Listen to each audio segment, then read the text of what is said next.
प्यारे बच्चों नमस्कार। मैं परिहार सर आप सभी का मेरे इस YouTube channel primary digital study में स्वागत है। प्यारे बच्चों आज के इस वीडियो में हम कक्षा 5वीं की हिंदी का पाठ 7 सीखने जा रहे हैं और इस पाठ का नाम है दशहरा। तो दशहरा शब्द आपने सुना होगा, ये एक त्योहार है और इस पाठ में हम क्या सीखेंगे सबसे पहले ये जानते हैं। दशहरा पाठ में हम सत्य, न्याय, त्याग एवं परोपकार जैसे नैतिक मूल्यों को सीखेंगे। साथ ही प्रश्नवाचक, संदेहवाचक वाक्य की पहचान सीखेंगे और संयुक्ताक्षर क्या होते हैं इनके बारे में सीखेंगे। अनुस्वार और संज्ञा से विशेषण, ये सब हम इस पाठ में सीखने वाले हैं। इस पाठ को हम पढ़ें और इसका अर्थ समझें इससे पहले जो कठिन शब्द हैं इस पाठ में, उन कठिन शब्दों के हम अर्थ जान लेते हैं। फिर उसके बाद में हम पाठ पढ़ेंगे और उसका अर्थ जानेंगे और पूरी कहानी क्या है फिर हम समझेंगे। उसके अनुसार हम प्रश्नों के उत्तर भी कंप्लीट करेंगे इस वीडियो में। शब्द है अखाड़ा। अखाड़ा का मतलब होता है कुश्ती लड़ने का स्थान, अखाड़ा कहलाता है। अब यहां पर प्रदर्शन हुआ, मतलब अपनी योग्यता का यदि आप प्रदर्शन कर रहे हैं तो वो कला कहलाता है, ठीक है ना। देशद्रोही एक शब्द है। अपने देश के साथ विश्वासघात करने वाला व्यक्ति देशद्रोही कहलाता है, ठीक है ना। मलखम एक शब्द है, एक पारंपरिक भारतीय व्यायाम जिसमें खिलाड़ी लकड़ी के खंभे पर कर्तव्य दिखाते हैं, इसको मलखंब कहते हैं, ठीक है ना। शब्द आया है एक परिधान इस पाठ में।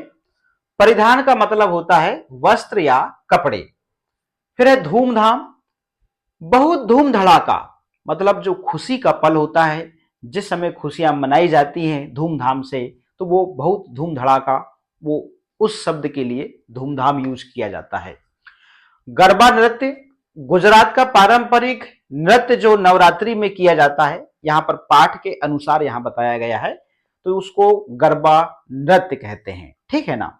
हमारे यहां भी नवरात्रि के समय में गरबा होता है।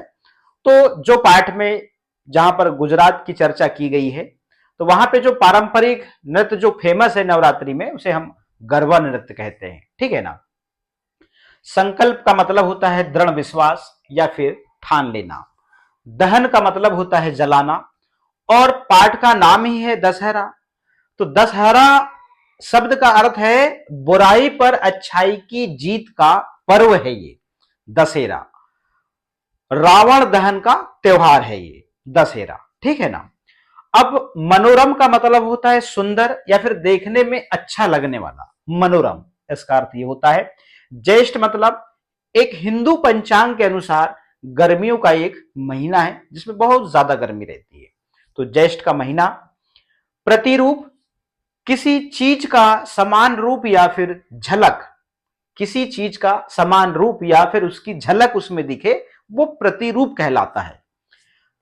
दुष्प्रवृत्ति मतलब बुरी आदत या बुरा स्वभाव, बुरा स्वभाव। तो इस प्रकार से कठिन शब्दों के अर्थ हमने जान लिए हैं। अब हम इस पाठ को पढ़ते हैं, बहुत ही मजा आएगा, आप बड़े ध्यान से देखिएगा। इस पाठ को कम से कम आपको 3 बार पढ़ना है, 3 बार। यदि आप फ्लो से पढ़ते हैं, यदि आप धीरे धीरे पढ़ते हैं तो कम से कम आपको 5 से 6 बार पढ़ना है। इससे क्या होगा, इस पाठ से संबंधित जो भी प्रश्न होंगे आपको याद नहीं करने होंगे। आप इस पाठ को पढ़ पढ़कर आपको ये पाठ याद हो जाएगा और जब आप परीक्षा में जाएंगे तो आप अपने मन से ही क्या कर लेंगे, प्रश्न के उत्तर लिख लेंगे। तो चलिए शुरू करते हैं पाठ को पढ़ना। मैदान के चारों ओर रंग बिरंगी झंडियां बंधी थी। दर्शकों की भीड़, मतलब कोई खेल हो रहा हो या कोई कला दिखाई जा रही हो तो उसको देखने वाले लोगों को दर्शक कहते हैं, ठीक है ना। तो दर्शकों की भीड़ लगी थी। बीच मैदान में घुड़सवार दौड़ दौड़कर अपनी घुड़सवारी की कला का प्रदर्शन कर रहे थे। आ गया प्रदर्शन। अखाड़ों के ढोल ढमाकों के 7 लड़के करतब दिखा रहे थे। तो करतब शब्द का मतलब हमने अभी देखा, वहां पे कोई भाले से तो कोई तलवार से वार करने की कला दिखा रहा था। कोई आग के गोले में से निकलकर अपने साहस का प्रदर्शन कर रहा था। मलखंब पर चढ़कर संतुलन और बाजीगरी के करिश्मे दिखाने का काम चल रहा था। सूर्यास्त होने लगा था, मतलब सूर्य डूबने लगा था पश्चिम दिशा में। तो धीरे धीरे सब दशहरे के मैदान से उठकर घरों की ओर चल पड़े। रावण, मेघनाथ और कुंभकर्ण के पुतलों का दहन हो चुका था। तो दशहरे के दिन क्या होता है, रावण दहन होता है उसके पुतले का, ठीक है ना। तो साथ ही मेघनाथ और कुंभकर्ण के पुतलों का दहन हो चुका था। दशहरा देखकर बच्चे बहुत खुश हुए। दीपा, दिनेश और अनुश्री अपने पिता रघुनंदन के साथ चल पड़े। दशहरे के मेले से खरीदे हुए गुब्बारे दीपा के हाथ में और मुकुट दिनेश के सिर पर और धनुष बाण अनुश्री के हाथ में थे। बातें करते करते सभी घर आ गए और आकर टीवी के सामने बैठ गए। दिनेश दीपा को अलग करते हुए पिताजी के पास पहुंचा और बोला, पिताजी, क्या दशहरा सभी स्थानों पर इसी प्रकार मनाया जाता है? अब यहां पर उनके पिताजी का जवाब है, रघुनंदन ने बताया, दशहरा पूरे देश में उत्साह पूर्वक मनाया जाता है और इसे ही विजयादशमी भी कहते हैं। इस प्रकार से उन्होंने जवाब दिया। तब अनुश्री ने टीवी प्रारंभ कर दिया। टीवी पर विभिन्न स्थानों पर दशहरा मनाए जाने के दृश्य दिखाए जा रहे थे। रघुनंदन बोले, देखो, यह है मैसूर का दशहरा, बहुत फेमस रहता है। कर्नाटक प्रांत के मैसूर में दशहरा बड़ी धूमधाम से मनाया जाता है। ये देखो, हाथी पर महाराजा की सवारी कितने ठाट बाट से निकल रही है। आकाश में यह रंगीन आतिशबाजी कितनी खूबसूरत लग रही है। जो फटाके फोड़े जाते हैं आसमान में ऊपर जाने वाले, तो उसको यहां पर आतिशबाजी कहते हैं, ठीक है ना। पूरा शहर रोशनी की जगमगाहट से नहाया हुआ लग रहा था। हमारे भी शहर में इसी प्रकार का दृश्य होता है दशहरे के दिन। सभी बच्चे उत्सुकता वश टीवी के पर्दे की ओर देख रहे थे। तभी दृश्य बदला। गुजरात के दशहरे का दृश्य आया। दृश्य मतलब चित्र, जिसमें रंग बिरंगे परिधान पहनकर, परिधान मतलब वस्त्र या कपड़े, गरबा नृत्य किया जा रहा था। रावण आदि के पुतले भी दिखाई दे रहे थे। अचानक हरे भरे पहाड़ी क्षेत्र को देखकर दीपा ने पूछा, ये कौन सा स्थान है? रघुनंदन ने बताया, मतलब उनके पिताजी ने, यह हिमाचल प्रदेश के कुल्लू का दशहरा है। पारंपरिक परिधानों से सजे लोक नृत्य कितने अच्छे लग रहे हैं। यहाँ के मनोरम दृश्य और अधिक आकर्षण पैदा करते हैं, मतलब अपनी ओर खींचना। देख रहे हैं आप, इस प्रकार से रावण, मेघनाथ आप देख रहे हैं यहां पर, और कुंभकर्ण का यहां पर चित्र है। जिस प्रकार से यहां पर इस पाठ में चर्चा हुई है। क्रमशः महाराष्ट्र, कोटा, राजस्थान, कोटा मतलब राजस्थान, राजस्थान को कोटा कहा जाता है, और जबलपुर मतलब मध्य प्रदेश की बात हो गई, कि दशहरे के दर्शनीय दृश्य भी टीवी पर दिखाए गए। रावण, मेघनाथ के पुतलों का दहन देखकर अनुश्री बीच में बोल पड़ी, ये रावण और मेघनाथ कौन थे? इनके पुतलों का दहन क्यों किया जाता है? निश्चित रूप से आपके मन में भी यही प्रश्न रहे होंगे जब इस पाठ की शुरुआत हुई होगी। मैंने पाठ की शुरुआत में इसलिए नहीं बताया क्योंकि इस पाठ को पढ़ने के बाद में आपके मन में कोई प्रश्न रहेंगे ही नहीं। सारे प्रश्नों के जवाब आपको इसी पाठ में मिलेंगे। तो प्रश्न यहां पर एक खड़ा होता है, ये रावण और मेघनाथ कौन थे? इनके पुतलों का दहन क्यों किया जाता है?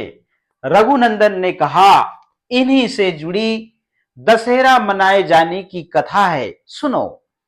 राजा दशरथ के 4 पुत्रों में ज्येष्ठ पुत्र थे श्री राम। गुरु वशिष्ठ से शिक्षा दीक्षा प्राप्त करने के बाद उन्होंने मंगल कार्यों और यज्ञों में विघ्न पहुंचाने वाले राक्षसों का वध किया। महर्षि के आश्रम में इस धरती को निशाचरों से मुक्त करने का प्रण श्री राम ने विजयादशमी के दिन ही लिया था, और संयोग से जिस दिन घमंडी व अत्याचारी रावण का अंत हुआ उस दिन भी विजयादशमी ही थी। ठीक है ना। दीपा ने उत्सुकतावश पूछा, कहानी बड़ी अच्छी है, मजा आ रहा है बच्चों को। राम ने रावण को क्यों मारा? किसने पूछा? दीपा ने। राम ने रावण को क्यों मारा? रघुनंदन ने अपनी बात को आगे बढ़ाते हुए कहा, पिता की आज्ञा का पालन करते हुए श्री राम, लक्ष्मण और सीता वनवास गए। वनवास में सीता को अकेला पाकर रावण कपट पूर्वक सीता का हरण कर लंका ले गया। उसकी सेना बहुत बड़ी और हथियारों से सुसज्जित थी। वह अधर्मी और अत्याचारी था। श्री राम ने सुग्रीव और वानरों की सहायता से सेना बनाई और उचित मार्गदर्शन, रणनीति और पराक्रम से लंका पर आक्रमण कर दिया। अंत में घमंडी और अन्यायी रावण अंत हो गया। पूरे युद्ध में श्री राम ने धर्म नीति की मर्यादा को नहीं लांघा, इसलिए इन्हें मर्यादा पुरुषोत्तम भी कहा जाता है।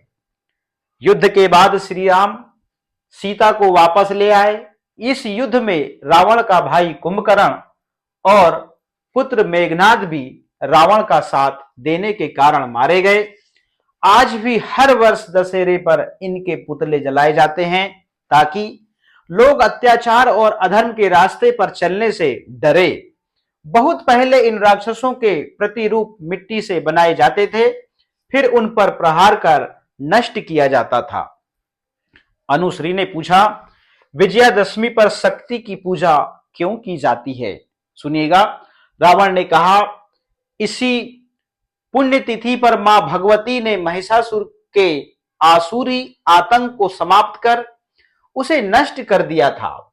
एक अन्य कथा के आधार पर मां जगदंबा ने अपनी शक्तियों के साथ नवरात्रि के 9 दिनों तक शुभ निशुंभ राक्षस और आसुरी सेना से युद्ध किया। युद्ध में विजय क्वार मास के शुक्ल पक्ष की दशमी को प्राप्त हुई थी, इसलिए शक्ति की पूजा के साथ दशहरा मनाया जाता है। दिनेश अचानक बीच में बोल पड़ा, तब तो हमारे जीवन में दशहरे का महत्व और बढ़ जाता है। रघुनंदन ने बताया, हां क्यों नहीं, आज के संदर्भ में दशहरे का महत्व और भी बढ़ जाता है। इन कथाओं से समस्याओं और अत्याचार से लड़ने की प्रेरणा भी मिलती है। हमारे क्रांतिकारियों ने तो इस महान पर्व से प्रेरणा लेकर परतंत्रता के राक्षस को समाप्त करने की ठानी थी। क्रांतिकारी वीर रामप्रसाद बिस्मिल ने कहा था कि विजयादशमी साहस और संकल्प का महापर्व है, परंतु इस ऊर्जा का प्रयोग जातिवाद और देशद्रोहियों को नष्ट करने में होना चाहिए, ना कि अपनों के प्रति। हमारा सही रूप से विजयादशमी मनाना तभी सार्थक होगा जब हम दुष्प्रवृत्तियों और स्वार्थ के बढ़ते रावण को जला सकें। इतने में मां भोजन लेकर आई। सबने मिलकर भोजन किया और नई नई रोचक कथाएं सुनकर सभी प्रसन्न थे और सभी ने दशहरे के मेले से लाए खिलौने मां को दिखाए। इस प्रकार से ये पाठ आपका यहां पर समाप्त होता है और यहां से अभ्यास अब शुरू होता है।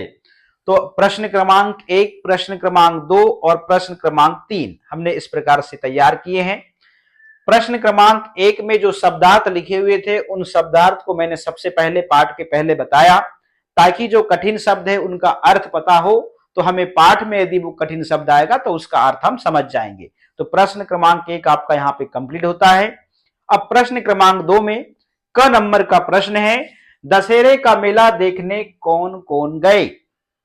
उत्तर लिखेंगे, दशहरे का मेला देखने लेखक अपने माता पिता, दादी, छोटे भाई बहन और पड़ोसी बच्चों के साथ गया। इस प्रकार से हम इसका उत्तर लिखेंगे। किन किन स्थानों का दशहरा दर्शनीय होता है? उत्तर में लिखेंगे, काशी, अयोध्या, मैसूर, कोटा का दशहरा बहुत ही दर्शनीय और प्रसिद्ध होता है।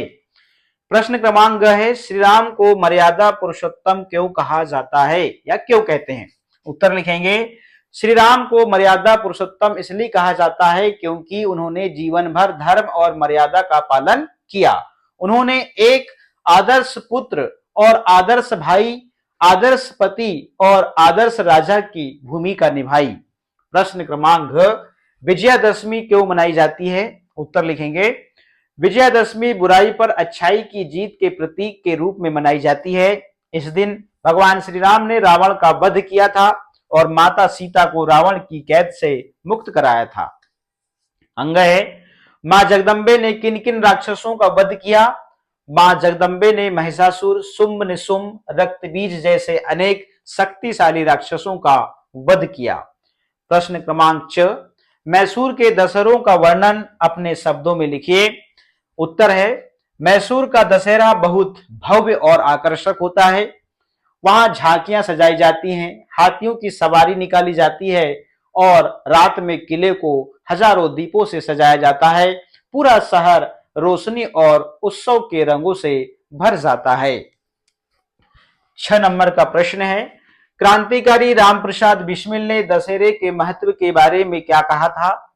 उत्तर लिखते हैं, क्रांतिकारी रामप्रसाद बिस्मिल ने कहा था कि दशहरा केवल एक त्योहार नहीं, यह हमें अन्याय, अत्याचार और बुराई के विरुद्ध संघर्ष करने की प्रेरणा देता है।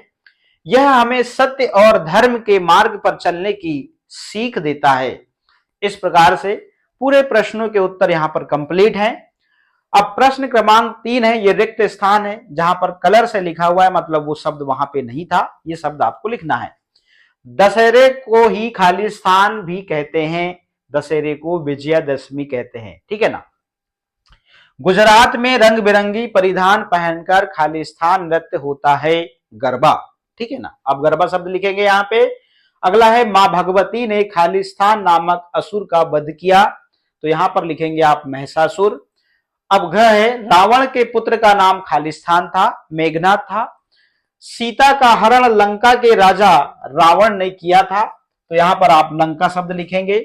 इसके बाद हम आगे बढ़ते हैं।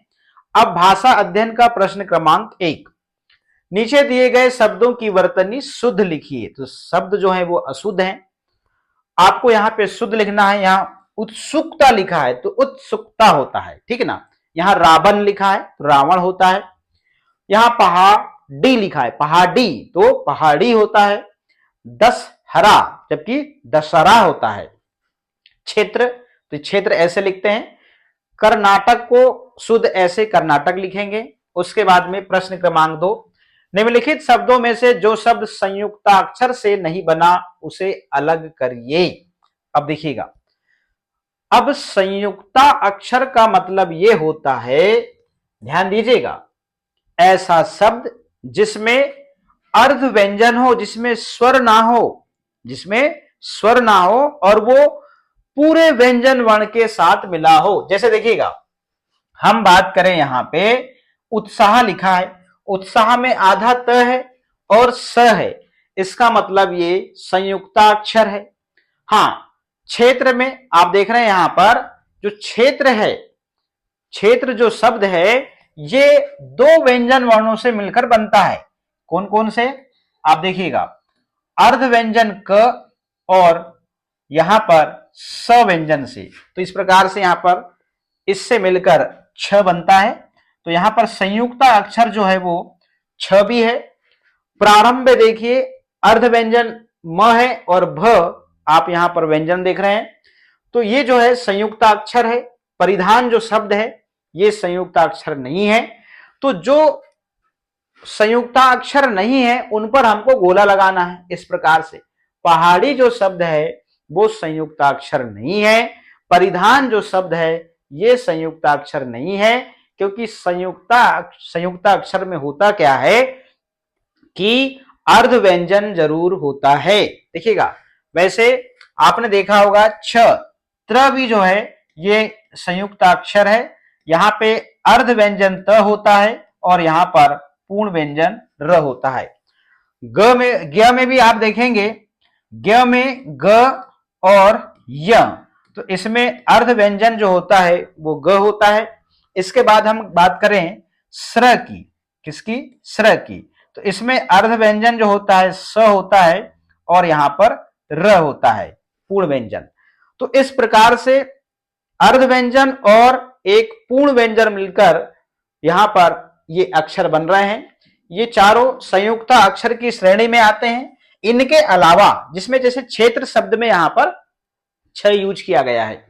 अब उत्साह में आधा अर्ध व्यंजन तो यहां पर दिख ही रहा है, मगर इनमें आपको दिखेंगे नहीं, मगर आप देखेंगे ये संयुक्त अक्षर कहलाते हैं। इनमें अर्ध व्यंजन मिले होते हैं मगर इनमें दिखते नहीं है, ठीक है ना। ये इस प्रकार के अर्ध व्यंजन और पूर्ण व्यंजन से मिलकर इस प्रकार से संयुक्त अक्षर बनते हैं। उसके अलावा ऐसे कोई शब्द जिसमें अर्ध व्यंजन आपको दिखे, जैसे आधा म आधा तो ये जो शब्द कहलाते हैं वो संयुक्त अक्षर कहलाते हैं, ठीक है ना। तो जो नहीं था उनमें हमने गोला लगा दिया। अब हम आगे बढ़ते हैं। निम्नांकित वाक्यों को कोष्टक में दिए गए निर्देशानुसार बदलिए। तो दशहरा सभी स्थानों पर इसी प्रकार मनाया जाता है, प्रश्नवाचक बनाना है। तो प्रश्नवाचक कैसा बनेगा?